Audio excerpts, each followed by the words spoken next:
Hello everyone and welcome to the AppLearn audio panel, a dynamic new panel series which brings together like-minded thought leaders to discuss various topics in the digital transformation space. In this episode, we have an exciting panel with us who will share their experience, observations and predictions on the impact that the rapid investment in digital transformation is having on change management functions and practices. My name is Andrew Barlow and I'm the Director of Product Strategy here at AppLearn, and I will be the host for today's session. Okay, so let's meet the panel. First of all, I'd like to introduce Margaret Ruiseal, Partner and Head of HR Transformation Europe at Mercer. Mercer is a global consulting leader in talent, health, retirement and investments. Mercer helps clients around the world advance the health, wealth and performance of their employees. So welcome, Margaret. Thanks, Andrew. I'm looking forward to it. Next up, we have Niraj Varia, Director of HR Transformation and Change Management at Cushman Wakefield. Following a private merger in 2014, Cushman Wakefield are now regarded as one of the world's largest property management businesses. Welcome, Niraj. Looking forward to a lively debate, Andrew. And last but by no means least, it's my pleasure to introduce Aaron Alburey, HR Transformation Specialist and founder of Lace Partners. Lace are a dynamic global people, performance and productivity consultancy, delivering solutions that combine experienced resources and innovative technologies. Welcome, Aaron. Thanks, Andrew. Very excited to be here today. Cheers. So, Aaron, let's kick off with you. I'm really interested to understand, why are businesses investing in digital transformation?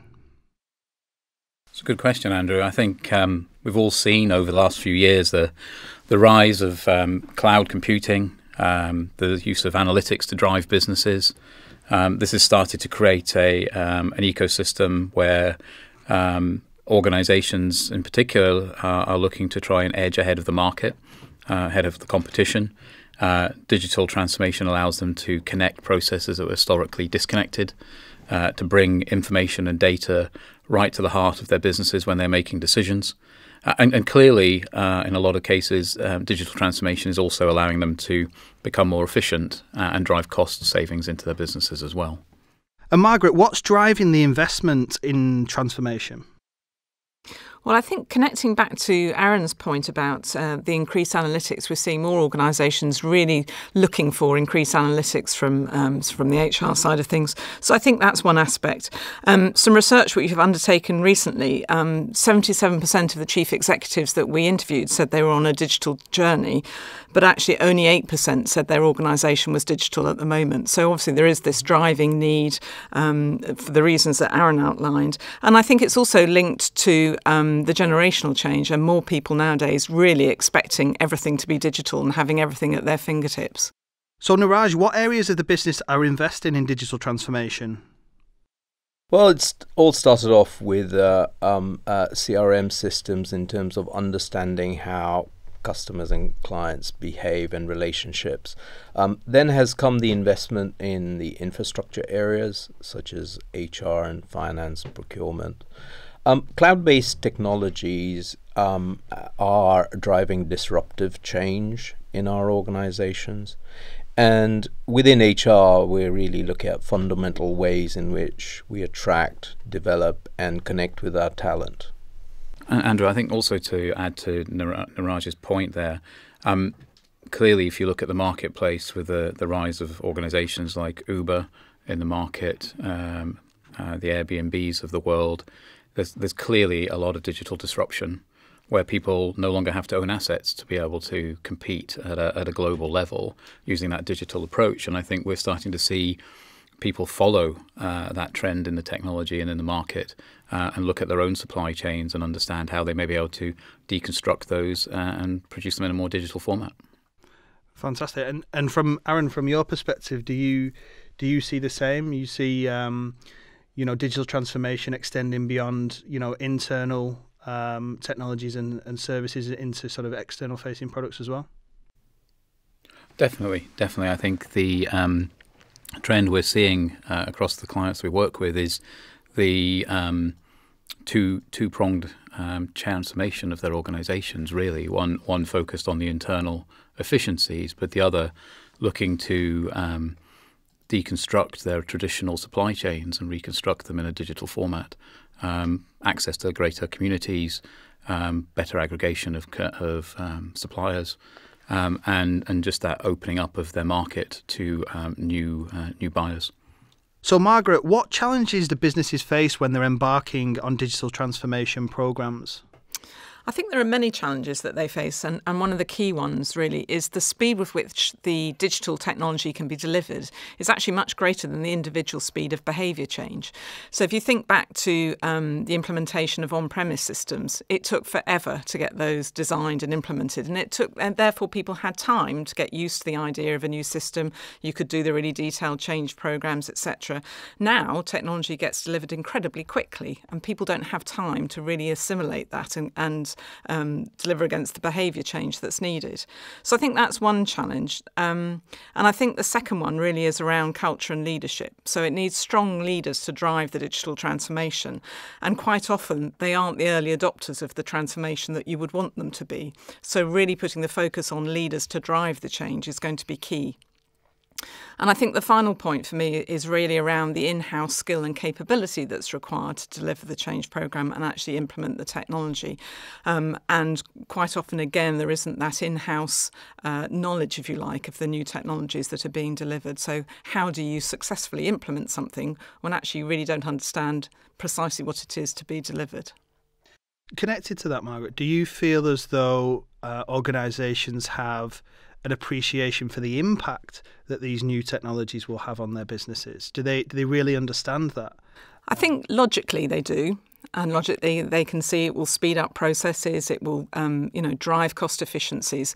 But I think it's probably the emotional side of it that they don't realise. And, how you really get people to adopt the change and do things differently, I think, is the piece that they underestimate. Andrew, I think if I may add just to Margaret's points there, I think the other couple of items that I see as challenges in this space really are things like the user experience.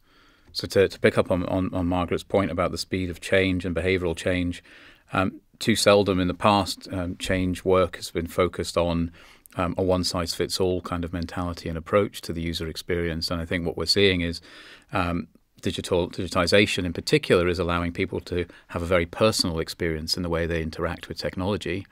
And therefore, the change is a very personal experience and has to be designed that way. And that is one of the challenges, taking the time to understand your users, to understand your customers and understand how they will experience the new digital technology is quite a large challenge for organisations going through this change. But I guess also, Aaron, connected to that, it must be confusing for the organisations that are procuring these types of technologies because a lot of the marketing messages that we see from some of the major vendors, not only in the HR space, but in other technology spaces, as Niraj mentioned before, CRM and the like, a lot of the marketing messages are around, a user-centric, putting people at the centre of their plans when they were designing these applications, and they're all very intuitive and easy to use. So from a client's perspective, there's a lot of confusing messages that are being given out there, and maybe misleading, in terms of understanding what the actual impact may be to the organisation. Yeah, I think it's a very good point, Andrew. I think there's certainly a simpler user interface coming out with technologies now that allows the actual clicking through the system to be much more intuitive, to be simpler, and that message is very true. However, because of the nature of those technologies, you are typically changing significantly the previous ways people have actually interfaced with the technology, used the technology, and the process that they followed in the business. And it's that change which is still complex. It's that change that's still difficult from a behavioural shift for people. And that's the bit that I think gets underestimated. And may I just add to that? Because I think Aaron's absolutely right. And I think the other side of that is what we have to remember, particularly with HR systems, is that HR is a support process. So we're asking managers and employees to do more around HR, but actually that's not their core business. So whilst they may be fairly intuitive systems, you're still asking people to do things that they've never had to do before and probably don't want to do because they see that's the role of HR rather than their responsibility. So I think there's that piece as well that needs to be paid attention. Yeah, the famous words, why am I doing HR's job for them? Exactly, yeah. But there is a big cultural thing there, isn't there, as well, that as you mentioned there, Margaret, with regards to organisations that have traditionally done things a specific way. I guess I'm talking about a self-service culture here, where digital technologies are providing an opportunity for organisations to streamline processes by putting more of an onus on the individual to self-serve day-to-day tasks like booking leave and so on. But the cultural challenge of adoption there is still resonates, and it is a challenge for organisations that are embarking on these digital transformation programs. Yes, I absolutely agree with you. And I think things like booking leave, you can see what's in it for you, so people will do that. But some of the more complex ones that you're asking managers to undertake, moving people, moving their teams, adding new members to their team, I think those are the really complex ones that they find difficult to understand why they should be doing it. Of course. And we won't mention asking salespeople to enter information into their CRM. And offering slightly different point of view, in addition to everything Margaret and Aaron have said, and execution and adoption is absolutely critical. But this is also fundamentally not about technology replacing people. We have to fundamentally change or look at how roles are going to change, how teams are structured, and how the organization and the leadership team will operate in the new ways of working. And that often stands in the way of success. Okay, so moving on, Niraj, what role does change management have to play in digital transformation? Businesses make huge investments in technology, spend time in recruiting the brightest talent to manage the program. And many are even deploying on time and on budget and may initially realize their efficiencies. Yet, in my experience, a couple of years after deployment, they have to make further investment in what they would describe as an optimization program. And that's often because of poor execution, adoption, shadow roles popping up elsewhere in the organization, and the business case being diluted. So is change management critical? Absolutely. But I think there isn't a simple answer to that question. So do you think, in terms of adopting digital transformation, do you think that the responsibility lies, with the execution of a good change plan and strategy alone? Or do you feel like the responsibility for adoption and adherence extends beyond just change management? I think there's got to be a different approach to the way we've traditionally thought about change management. It's not just about strategy, approach, methodology, and the kind of traditional steps or toolkits that we've adopted. I think you've got to think about it in a really different way. And there are examples out there of people that have done that well, but organizations are finding it difficult. There is this inertia in the organization that is standing in the way, and a program team is not going to solve that. And do you feel, I guess a question here for Margaret, do you feel as though organizations are adequately, specifically with modern digital transformation programs, do you feel like they're adequately budgeting for them? Do they? You mentioned before about organisations understanding the impact that modern day digital transformations may have on the organisation. Are they adequately budgeting for those transformation projects? I think as far as there's two parts to that. But as far as the change management aspects of it are concerned, my experience is the change management budget is always the first one to get slashed because, it's just change. People just can adopt, can't they? And so there's this lack of understanding about what change management is and the fact that, as Niraj says, you need to plan for it. You don't need the lengthy strategies perhaps that we had before, but you still need to pay attention to the leadership aspects, how you engage people, how you're going to communicate with people, how you're going to measure the success of the programme that you go through it. And that requires dedicated time and effort. So I think they need to budget for that. I think in terms of, the overall budget for this kind of transformation, the other, back to my earlier point, is HR is still a support service, so it doesn't get the budget and the focus, I think, perhaps as much as some of the core functions around sales systems, etc. It's interesting that you say that, and what I'm hearing a lot is, even the CEOs of some of the major vendors and other thought leaders in the space talking about the importance of return on investment and benefit realization in digital transformation. And I guess, Aaron, direct question for you here. Do you feel as though adoption is one of the key metrics really for realizing the benefits of an investment in transformation?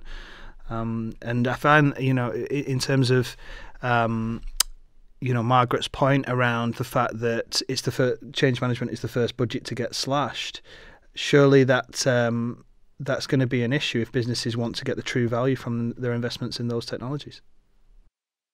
I couldn't agree more, Andrew. I think the measurement of adoption is a primary driver in successful digital transformation. It has to be. There's no point investing all the energy and effort if no one uses the system at the end of it. Or if they start to use the system in the next year, they forget how to use it and it's again redundant. So that you might as well just take the money and pour it down the drain. So adoption and how people adopt it is very much a key metric. I think the challenge at the moment is it's still quite a new area. The fact that you can now digitally measure where someone is engaging with the system, how they accessed it, the type of engagement they have, how long they're on the system for. These are all relatively new metrics, and I still think there's a lot of work to be done to help people who are running programs like this understand how best to use those metrics, when to use them to reinforce, when to use them to guide what is going on in terms of decision making. To your point about the investment, I agree completely with Margaret's statement there. I think it's a very difficult situation when you're looking at a budget to think about where you're going to cut. I would always recommend reducing scope rather than reducing the change effort as one of the ways to tackle this. Just simply doing the same amount of scope with less change is going to lead you to a position where you don't realise the benefits in the way you hope you're going to. Especially if what Margaret's saying, about the fact that digital transformation projects now, new technologies are going to be implemented faster than ever before, shorter timeframes than some of the old on-premise solutions that we had.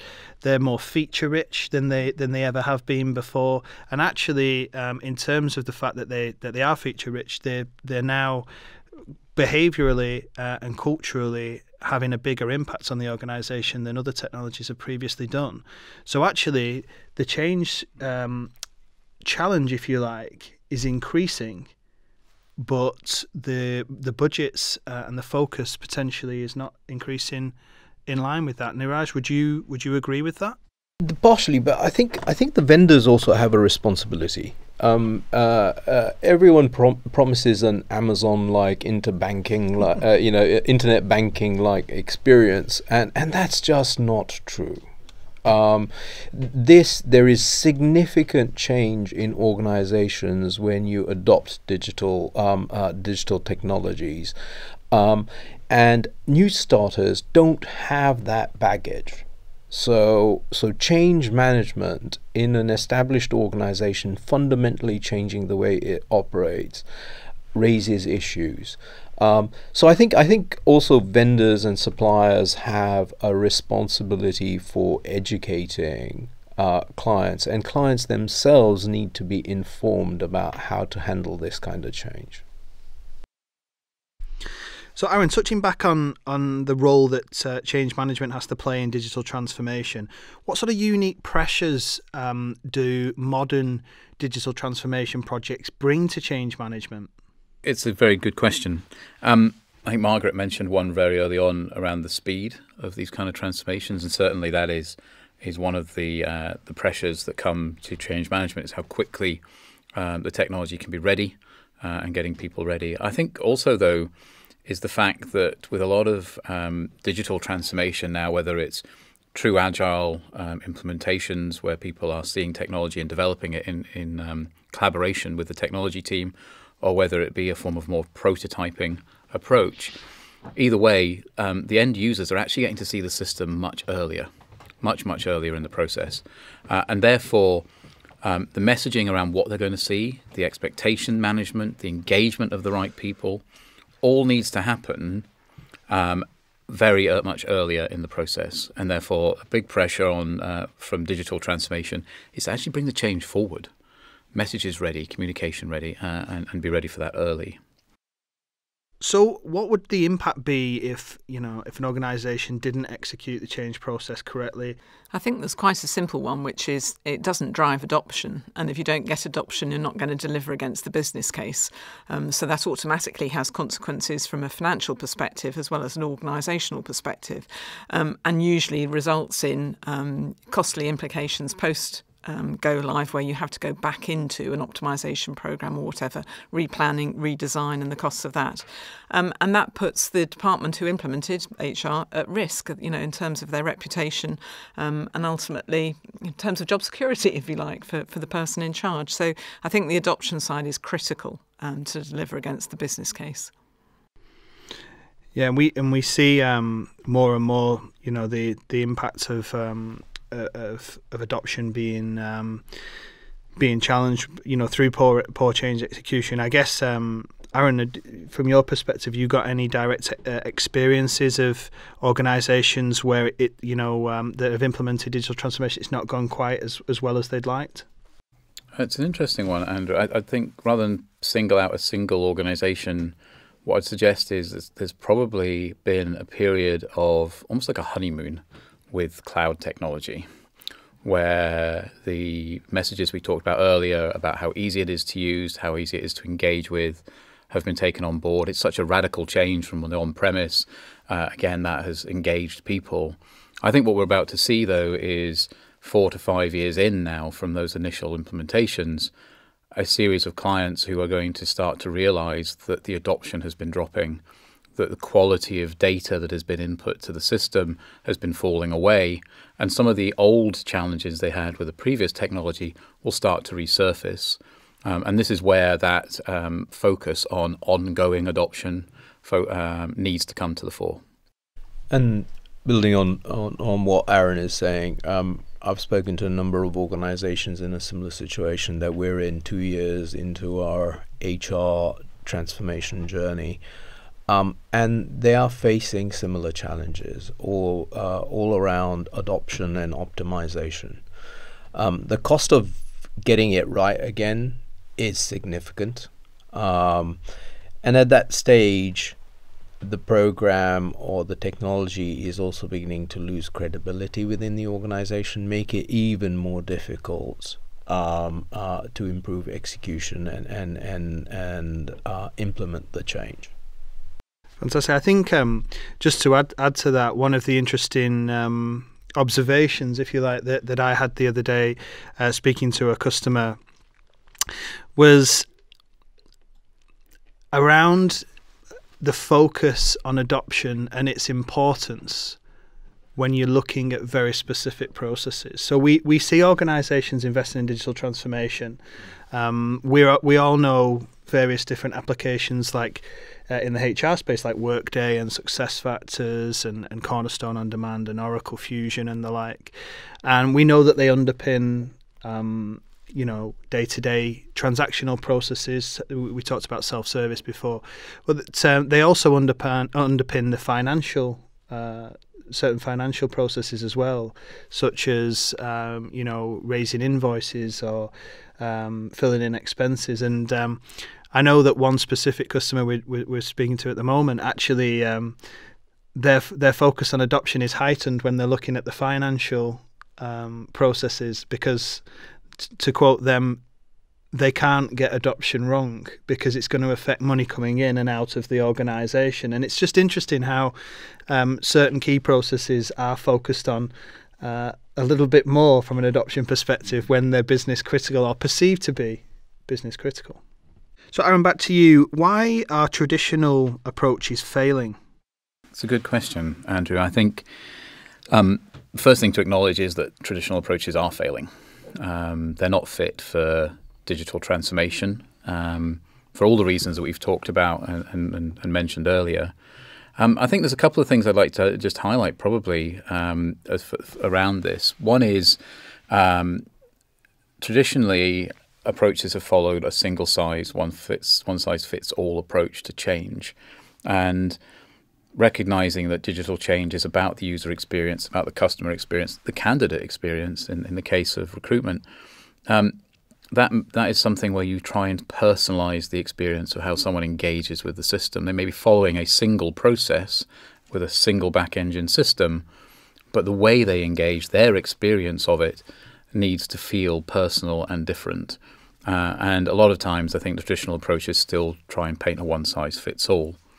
I think the other thing that we see changing quite radically is the approach to training. Traditionally this was classroom-led. It was also documentation-heavy, a lot of which was left to gather dust on shelves after the implementation. And I think what we're seeing now is the emergence of training systems, of adoption systems that are focused on delivering guidance to people at their point of need. So when they actually are in the system, they need to understand the information. It's there and ready for them to engage with. Very similar to some of the modern sort of commercial technologies. And I think what that allows people to do is, in the case of HR processes, for example, you may never have recruited somebody before, or you may have only recruited them once in the last 12 months. The old methods would have expected you to have remembered your training that you did 3 weeks after the go live, 12 months before, and managed to follow the process accurately. Nowadays, what we want to see is that kind of approach where my first time into the system, I can actually access that training when I need it, and it's fresh and it's there, and it's reminding me how to manage that process effectively. I actually met a gentleman once. He said, the reason why I think that there's an adoption problem with digital transformation is because technology has evolved at speed and internal processes haven't. And it was an interesting observation that that the advances in technology are outstripping some of the processes that we have and that we use to implement modern technologies. And I guess that links very much to what you said before about on-premise versus modern cloud deployments, and whether we're still using some of the techniques and processes that we used for on-premise deployments in the cloud space, and whether they've actually managed to make that step and that leap to being able to work. Yeah, and I think one of the other problems with the cloud deployment sometimes is that people assume you can just put the technology in without affecting all of the processes from an end-to-end perspective. And I think what we're seeing is those that are more successful are the people who pay attention to the end-to-end processes that are enabled through the technology and think about the service delivery model that sits around it. So you can't just put in a new system, as you say, without having an impact on the processes, the people, the roles, and the whole delivery model across HR. And people don't pay, in my view, sufficient attention to that as they're going through a transformation as well. Do you think that that's to do with sometimes the messaging, as we said before, that is out there, that adoption almost happens by osmosis because these technologies are so intuitive that people will just get them? Is that causing, a bit of a I think challenge? it's that, and I think it is the sales approach for the new technologies is around, you can just put the system in. You don't need to worry about anything else. It will just happen. But it is like any other system that, you put in, it's going to have an effect on the rest of the organisation, and you do need to pay attention to it. And with cloud-based technologies, with everyone using the same code line, you don't have the same challenges that you did with traditional ERP technologies. Things generally don't fail. So the bits that break are the bits that are sitting on the outside of those technology-enabled processes. And to Margaret's point, focusing on the end-to-end experience and processes is key. The other bit that we haven't mentioned is the pace of change. You don't have an upgrade every 5 years. Your processes are not stable for 5 years. They're never stable. They're constantly changing. So being able to cope with that level of change in the organization is difficult. Yeah, so it's how to sustain regular change, and I guess that as you say, some of that is down to business process change, but also then some of that's down to the actual system change itself. We get frequent upgrades of cloud technologies that happen quite regularly. That can have an impact on the user experience, as Aaron, you've touched on a number of times during the session. But I guess our businesses, do they think about sustainable solutions to managing that problem? We've talked a little bit, Andrew, before about some of the challenges that go with the digital implementation. I think one we didn't touch on as much, and it stands out in my mind now as we talk, is the provision of an ongoing budget for the support of adoption and ongoing change. And I think it really picks up on Niraj's point about that continual upgrade, that continual change. This is not about a transformation one-off cost in your project, in your financials. This is actually about an OpEx cost around ongoing change and ongoing adoption for your technology. And a lot of organizations are yet to make that leap and make that understanding that in buying into a digital solution, they're buying into a long-term change program as well.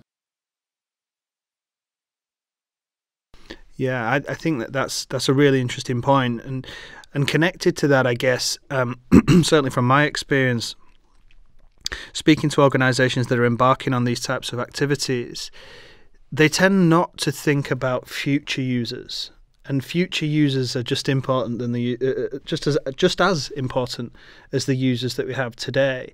I sometimes I'll ask a customer, how are you going to onboard and train users in 2 years' time? And they don't have an answer for that question, because a lot of the focus is on the upfront. The upfront change impact and how to address and upskill users from go live. But, if we're talking about sustaining, ROI and sustainable benefits realization from investments in digital transformation, then surely we need to be looking at solutions that are going to sustain the adoption of that. And it's a bitter pill to swallow, right? Because the business case has promised efficiencies. Being able to add to the operating costs of managing that platform is something that many people have overlooked. I think clients are, organizations like us are getting wiser to that now.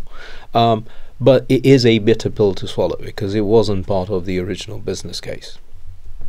And I think that's why this panel and future panels are, future thought leadership discussions are important, because we are still learning as we implement these technologies. Aaron mentioned, 4, 5, 6 years ago, the first real enterprise-wide cloud deployments and what we've learned to date. Hopefully, I'd like to think that in 2 to 3 years' time, we start to see organizations adequately budgeting for for that additional operational cost and having more success from their investments in digital transformation. At the end of the day, I guess, we're still working out, and Niraj, I'm going to use your term here.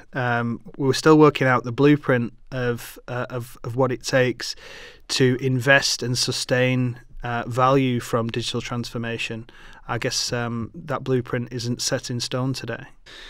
So Niraj, is the pressure to deploy technology quicker causing a problem? Where's that pressure coming from inside an organization? It takes different guises.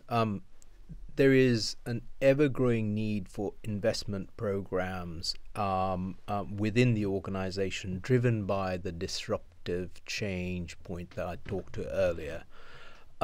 Secondly, there isn't really something called business as usual anymore.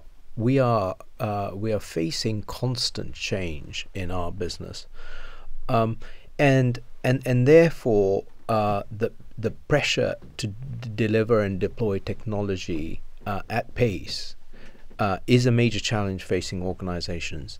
As an example, we went through a merger last year, bringing together a workforce of over 45,000 people in 40 plus countries.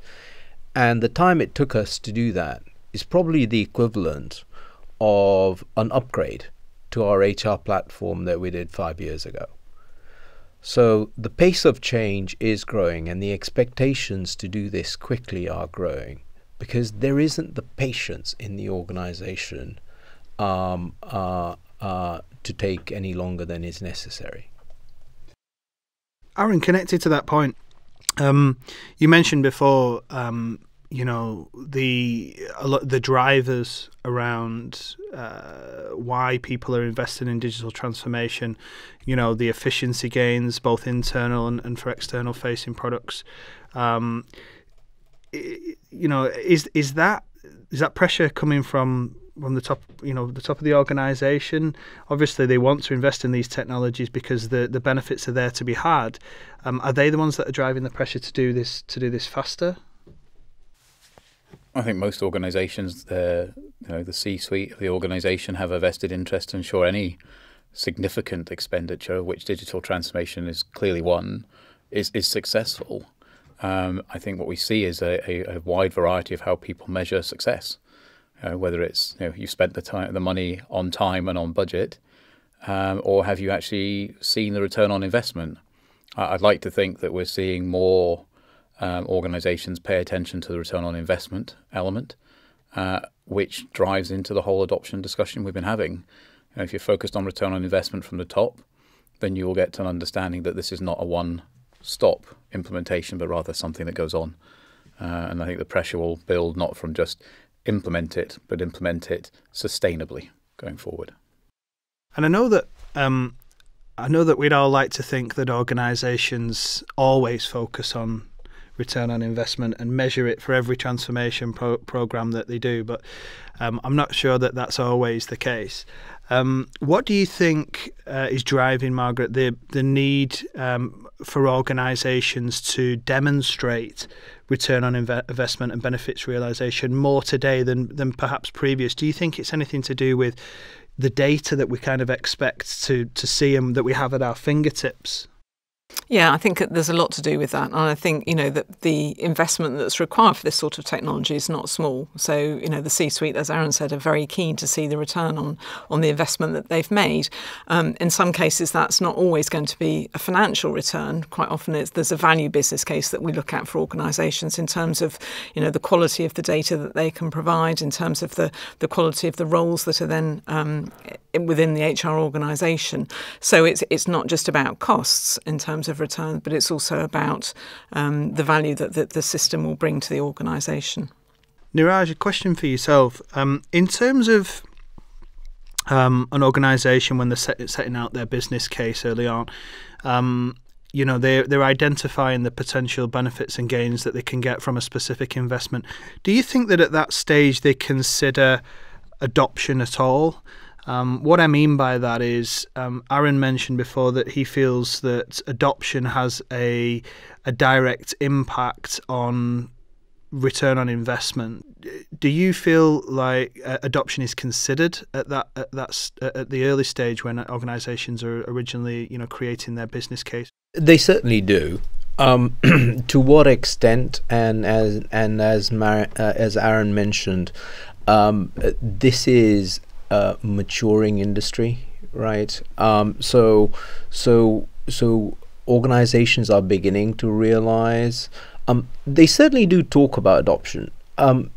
However, I think in the past, people have considered change management to be one of the components of the program and kind of separate to the technology stream and the people stream and the process stream. Actually, change management is now embedding itself in all of those components. So you need to think about change management and adoption in a different way. You can't compartmentalize it like we have done in the past. Margaret, are businesses under more pressure to demonstrate business readiness for change? I think there's an inherent assumption with the new technology that people are ready for the change. So the assumption is there that, you don't need to do much about it because they're going to be ready to implement. And I think the idea of readiness, therefore, gets lost in the rush to implement the change. And interesting, some of the research that Mercer's carried out says that 35% of the CEOs that we interviewed don't believe that HR provide a digital experience at all across the organisation. So they drive the need for the readiness for change, and they're making an assumption that actually people are ready for it. And I think to add to Margaret's point, there is also an additional challenge that organizations and specialists in this area can articulate the challenges. They can make recommendations in terms of the right steps to follow. Yet, the execution is below expectation. So, in summary, I think adoption remains an issue, and readiness for change is not something that many organizations have been able to quantify like we have done in the past. I think it's an interesting debate, though, the role HR has, whether it's its own transformation or the transformation of other functions in the business. I think there's a point coming where HR has gone through some of the first digital transformations. It's learning some of the lessons. It's learning about adoption. I think it's an opportunity for HR to really come to the front and take that experience into things like finance transformation, supply chain transformation, and help the businesses adopt technology better and play that change role internally within organizations. Couldn't agree more. I think there is in terms of the future of the HR operating model and where HR creates value, the early experiences of HR going through this type of change will better prepare the function in terms of creating value in the organization as other functions, not just back office or infrastructure functions, but even other core products and service lines, services change in your core business. Is HR ready for that? Is a different question, but it has a unique opportunity.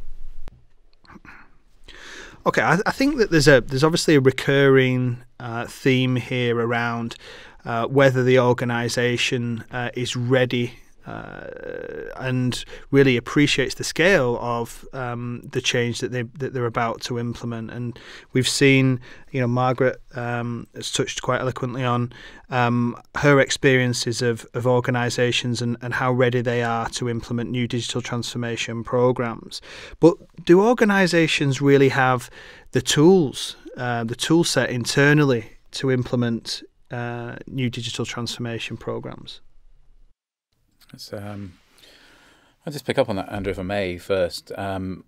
We carried out a survey recently of just over 100 companies, and what was really telling was less than 25% of those responded to say that they had a plan for adoption, any form of digital adoption. And I think that plays back to not being ready for it. What's really interesting to me, I think, is although they may not be ready with a plan, there are certainly a large number of tools available to them to actually help with adoption that weren't there before, whether that be on the simple level, the Yammers, the Slacks that they can use to help engage and communicate, all the way through to some of the more modern tools in the market that are there delivering that sort of point of need training, as we talked about, that measurement and analytics around adoption, so you know where to target change. I think this is a really key point around the tools that and their benefit. Historically, change programs were pretty much a shotgun affair.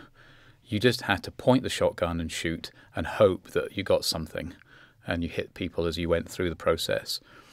What we're seeing now is the ability to engage early using digital technology to actually understand that this country is not picking up on adoption as fast as this one.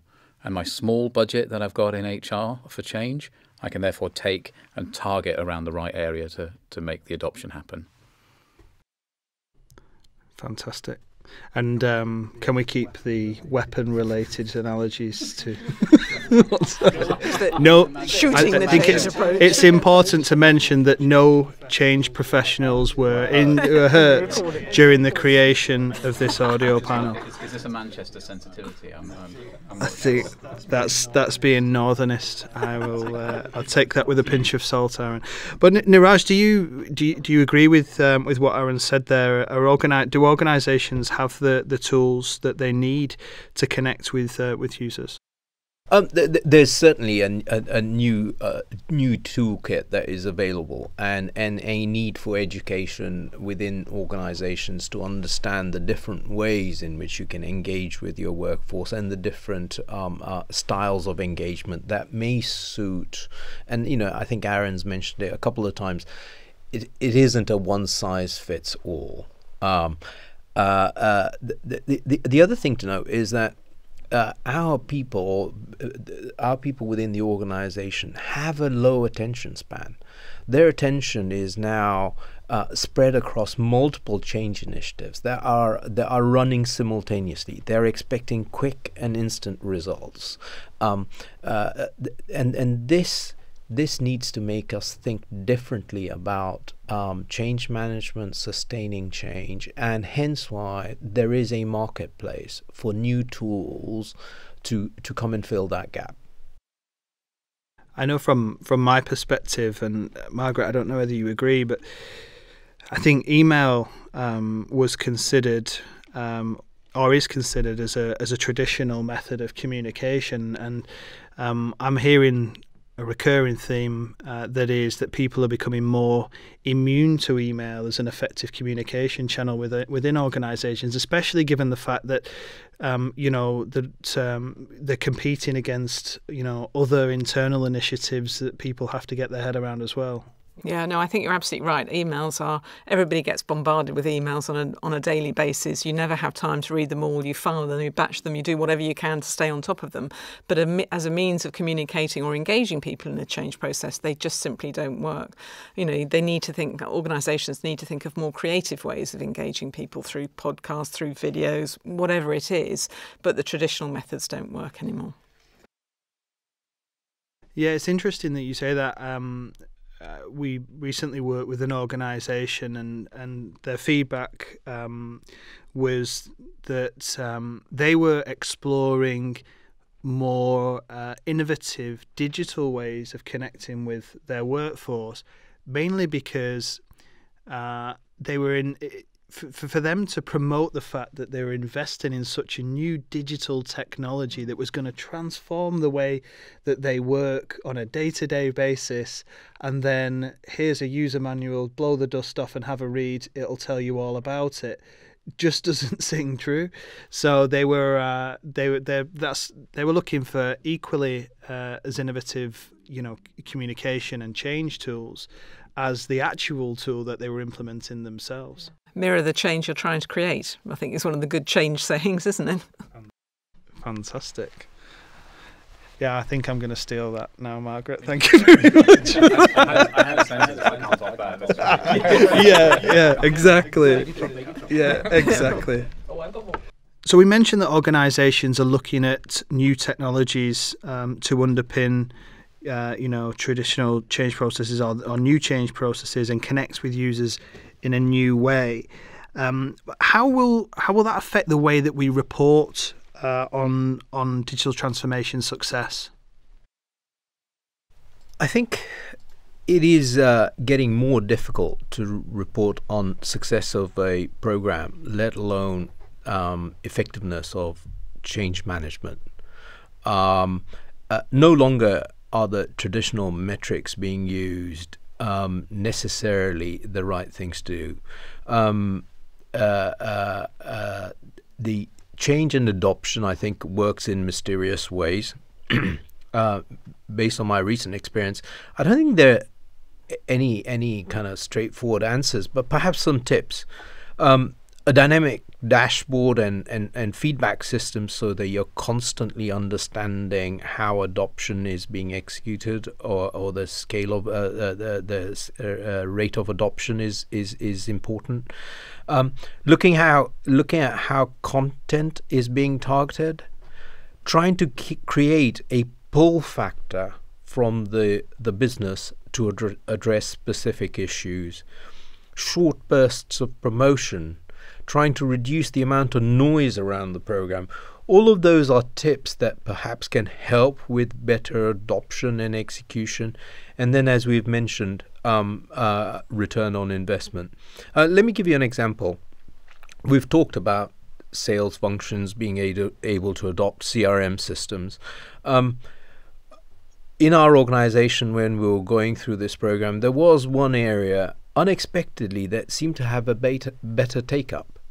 And that is because what they'd done was made the CRM tool the method for requesting business development support, which naturally the sales function felt would improve their chances of success. So guess what? The adoption of the CRM system was higher in that area.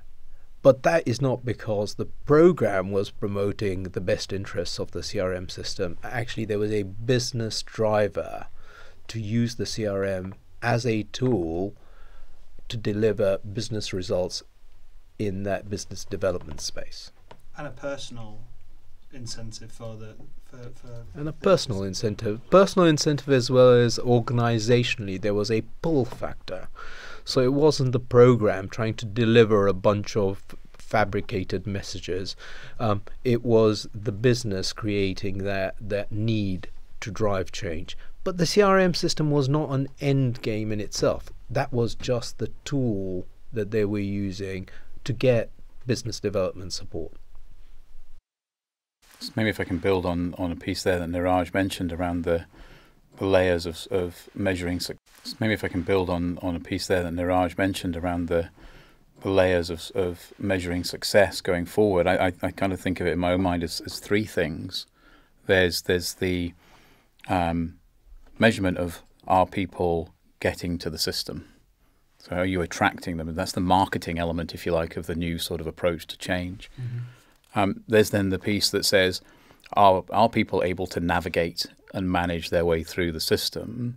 And we talked a little bit about the user experience, how much simpler that is, but the measurements now available to know I accessed it through email, I accessed it through a URL link, and how far I got through that journey are actually getting us to better understand the user experience when someone is inside the system and how they move. And then I think we're back to a third measure of adoption, which is still one that harks back to the old period as well, which is actually about how good is the data they're entering. Yeah. And that's the behavioral change stuff, because if they don't understand why they're doing it, they're not going to change the data they put in the system. Is it 5 objectives or 3 objectives? How do I do addresses in the system? How much CRM information is good for this organization for me to enter in? That's the why element, but that data piece is still the third measure, really, I think, for success. Yeah, I think just to add to that from my personal experience, I like the way that you've broken that down, Aaron. It's kind of like it's like a pre-go live. How are we measuring people's awareness, understanding, and appreciation for the forthcoming change in sort of pre-go live, and then how are they getting to the system? How many people actually get in there? And then when you focus on go live, and people are actually starting to use the system, how are they interacting with the system? Are they using key bits of functionality? Are they entering the right data? And then I guess in post go live, what is the associated impact on that, to the successful execution of key business processes. But I just want to go back to one thing that Margaret said, and I know that we focused there on data quality and data integrity, and that is it's critical, right? When we're making strategic business decisions, we need to ensure that the data at every level is as accurate as it can be.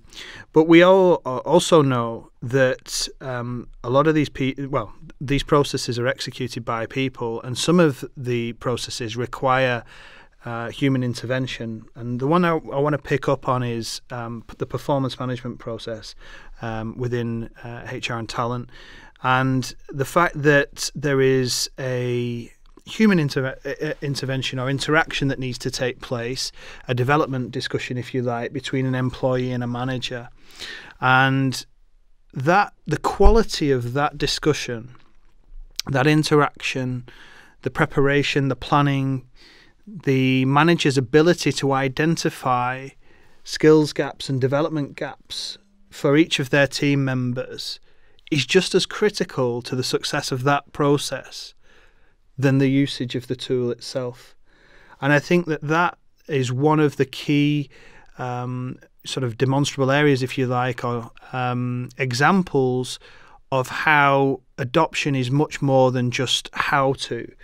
It is how to, but it's also about embracing, a new strategy, a new culture, new behaviours, new processes, having the right skills to execute those things, and then how do I use the technology to underpin it? I think that's absolutely right, and I think what you can't lose sight of is technology is purely an enabler of the process. It's not there to drive the change. It helps the change. It reinforces the change. But if you're trying to drive performance improvements through the organisation, it's the quality of those discussions, as you say, that a manager has with his employee. Whether actually then it fills in the system at the end of the day isn't going to change the performance of that employee. It's the nature of the discussions that they have. And yet performance management is a really interesting topic. Going through there's a lot of chatter about it at the moment, and yet because of the way that these cloud systems or technologies operate, they come kind of pre-configured, right? So people often fall into the trap of, but the system allows us to do it this way, and so it's easy to lose sight of what business objectives or outcomes you were trying to achieve.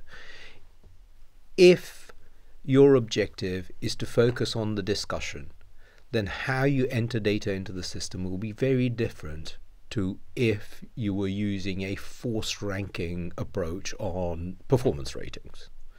So this point about data, the point that Margaret's also made, all of those things affect how we use tools to measure success.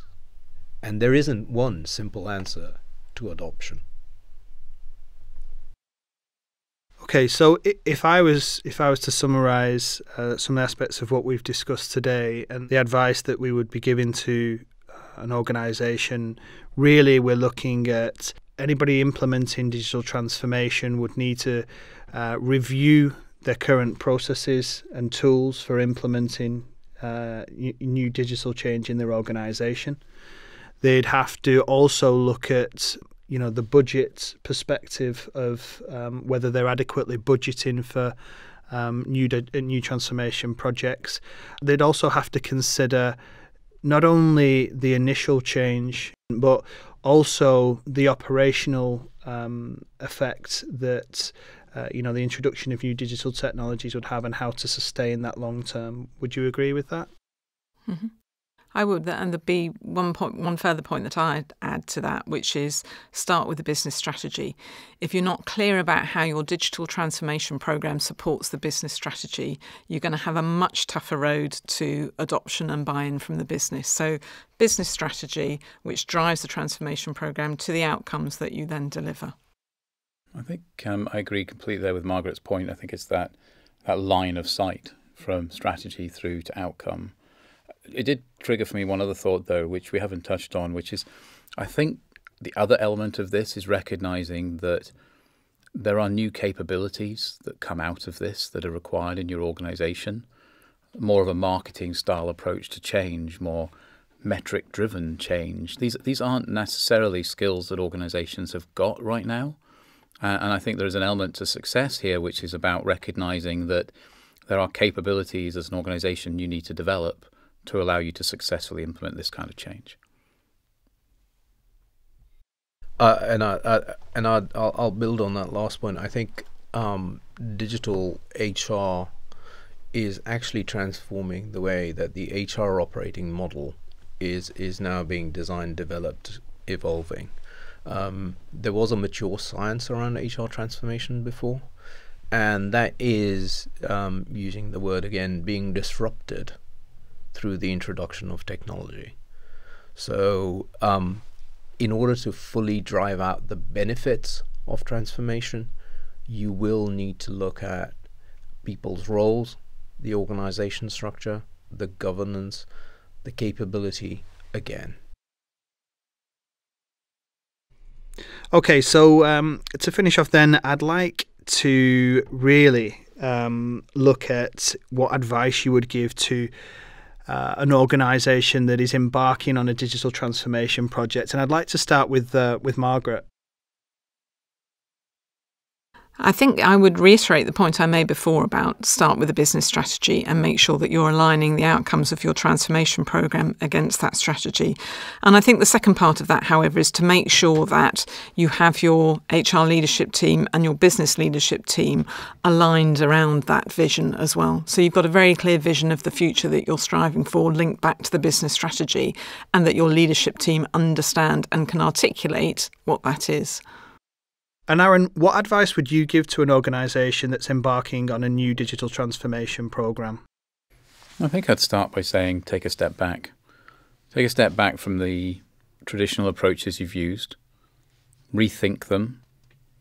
Put yourself in the shoes of the end user. Understand how they are going to experience what you're building. And then work back from there through your change approach to understand the what's in it for me factor, and to understand how you're going to market that to really engage those end users in a way that means something to them, that will make it stick and change. And then all the things that we've talked about through today, measures, metrics, engaging new technology, marketing, etc., they all come to play. But really, put yourself in the shoes of those users. And finally, Niraj, what advice would you give to an organisation that is embarking on a new digital transformation programme? I think the points that both Margaret and Aaron have made are pertinent. I would just describe it in a slightly different way. There are new and innovative solutions out there. There is, thankfully, good advice that is available. But in my mind, organizations have to act as informed clients to make decisions about how they want to manage the program and the benefits that they expect at the end of it. Okay, so do we have any last words from anybody on the panel? I think for me, it's Andrew. It's the excitement at this stage, right? This is a very exciting time. We've touched on a lot of the challenges and things to consider, but I think it's a very exciting time. You know, focus on adoption, focus on adapting people to new ways of working, and you know, use those metrics to help you. If you do that successfully, you won't be part of the 75% that fail. I'd agree with Aaron about the excitement piece. Once you've been through one of these, you know what it's like and what it feels like. And it is an exciting time, absolutely. And for me, the success starts with the leadership team. If you can ignite their enthusiasm, if you can ignite their passion around this transformation and use that throughout the journey, then you're onto a winner. And I think this is a unique opportunity for HR. In terms of the value that the HR function will create within the organization, it is leading some of the change and therefore best placed to guide the organization as it goes through its own digital transformation. Okay, so I'd like to say thank you to Margaret, Niraj and Aaron for your time today, and also thank you for listening to this AppLearn audio panel on digitizing change management. I hope that you found it useful and insightful. Please check out future audio panels across the AppLearn social network. If you'd like to participate in future audio panels, then feel free to connect with me on LinkedIn, or alternatively, subscribe to our YouTube channel. Hopefully we'll see you soon. Thank you.